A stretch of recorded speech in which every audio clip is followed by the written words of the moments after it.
Sumainyo ang Panginoon. At sumaiyo rin. Ang mabuting balita ng Panginoon ayon kay San Marcos. Papuri sa iyo, Panginoon. Noong panahong iyon, lumapit kay Jesus sina Santiago at Juan na mga anak ni Zebedeo at ang sabi, "Guro, may hihilingin po sana kami sa inyo." "Ano iyon?" tanong ni Jesus. Sumagot sila, "Sana'y makaupo kami, katabi ninyo sa inyong kaharian, isa sa kanan at isa sa kaliwa. Hindi ninyo nalalaman ang inyong hinihingi." Sabi ni Jesus sa kanila, "Mababata ba ninyo ang mga hirap na babatahin ko? Pabibinyag ba kayo sa binyag na daranasin ko?" "Opo," tugon nila. Sinabi ni Jesus, "Ang hirap na babatahin ko'y babatahin nga ninyo, at kayo'y bibinyagan sa binyag na daranasin ko. Ngunit wala sa akin ang pagpapasya kung sino ang mauupo sa aking kanan at sa aking kaliwa. Ang mga luklukang sinasabi ninyo'y para sa mga pinaghandaan." Nang marinig ito ng 10 alagad, nagalit sila sa magkapatid. Kaya't pinalapit sila ni Jesus at sinabi, Alam ninyo na ang mga itinuturing na pinuno ng mga hintil ay siyang pinapanginoon at ang mga dinadakila ay siyang sinusunod. Ngunit hindi ganyan ang dapat umiral sa inyo. Sa halip, ang sinuman sa inyo na ibig maging dakila ay dapat maging lingkod, at sinumang ibig maging pinuno ay dapat maging alipin ng lahat, sapagkat ang Anak ng Tao ay naparito, hindi upang paglingkuran, kung hindi upang maglingkod at ibigay ang kaniyang buhay sa ikatutubos ng lahat. Ang mabuting balita ng Panginoon. Pinupuri ka namin, Panginoong Hesukristo. Magsiupo muna po ang lahat. Magandang umaga po sa inyong lahat, mga kapatid kay Kristo. Sa lahat po ng ating mga taga-subaybay sa iba't ibang online platforms at sa lahat ng ating mga kadiboto sa iba't ibang panig ng Pilipinas at maging sa buong mundo kung saan tayo ay naaabot ngayon ng ating live streaming. Mapayapang umaga din po sa inyong lahat.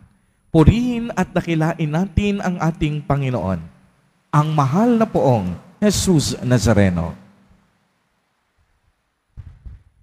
Mga kapatid kay Kristo at mga kadiboto, malugod po namin kayong tinatanggap sa Basilica Minor at Pambansang Dambana ni Jesus Nazareno.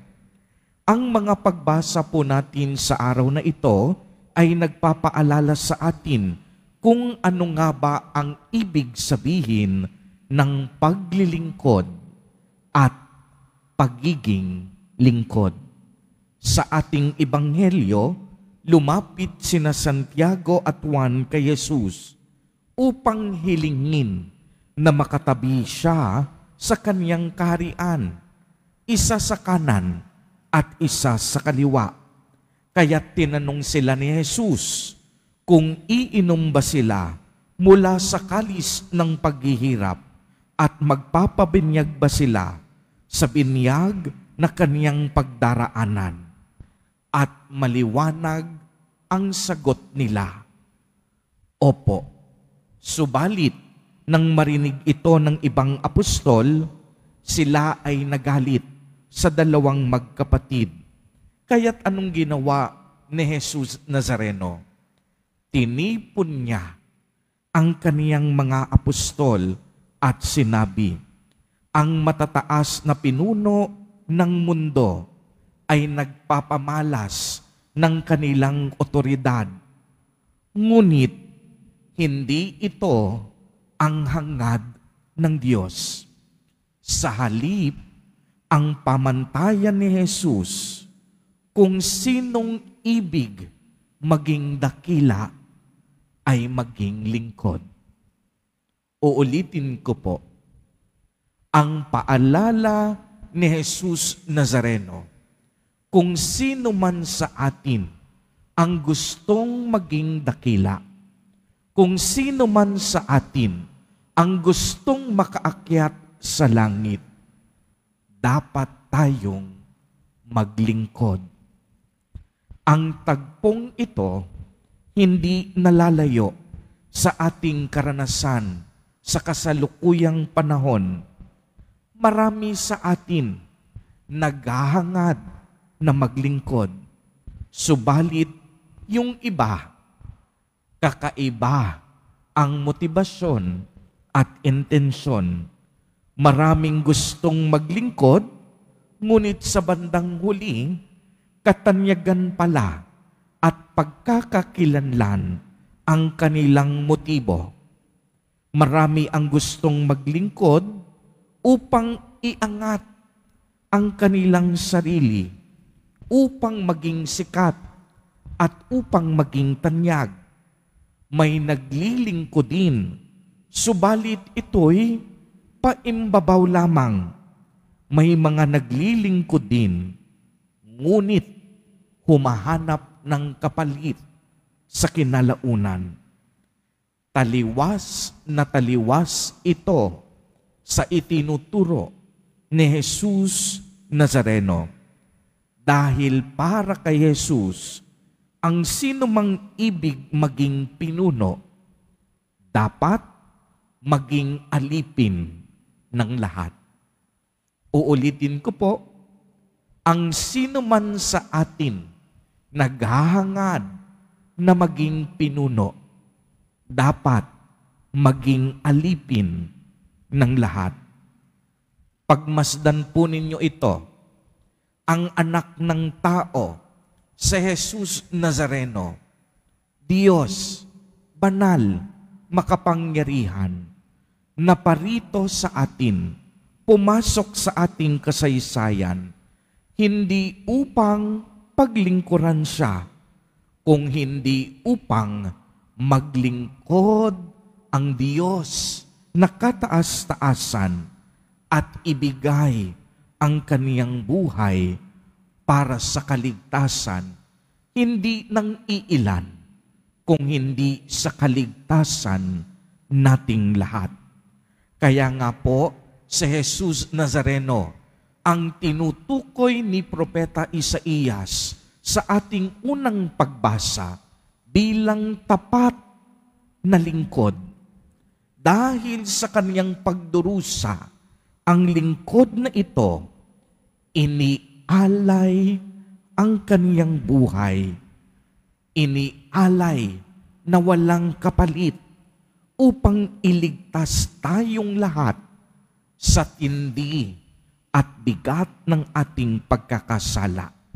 Kaya nga si Jesus, bagamat siya'y Diyos, ibinaba niya ang kaniyang sarili para sa atin at naging masunurin sa kalooban ng Diyos hanggang kamatayan sa krus.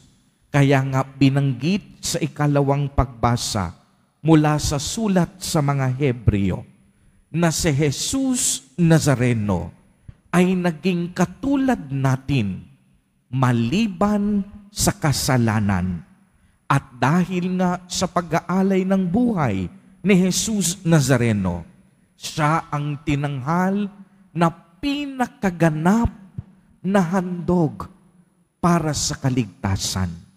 Si Jesus Nazareno, ang pinakadakilang handog ng Diyos para sa atin.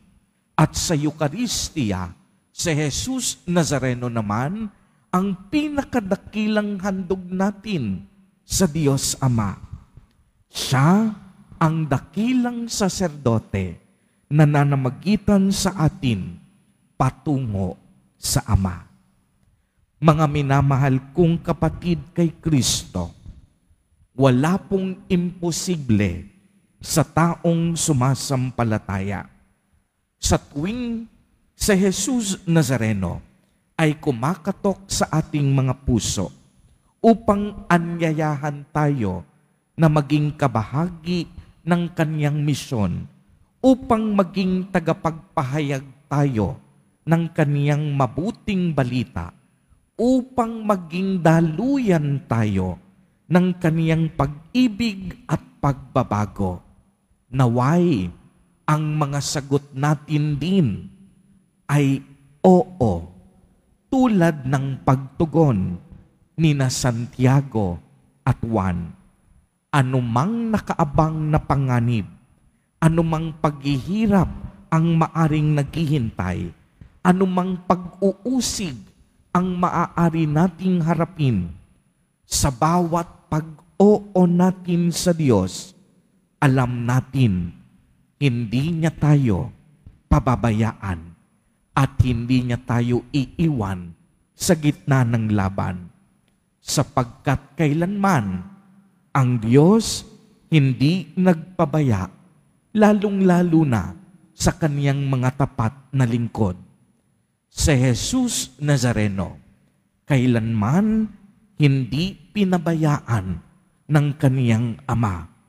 Si Jesus Nazareno, iniibig tayong lahat, kaya't siya'y tapat na naglilingkod sa atin.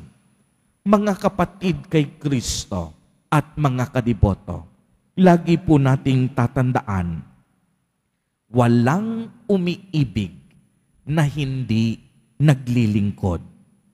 Tayo pong lahat naglilingkod dahil tayo ay minamahal ng Diyos at tayo rin nagmamahal sa Diyos.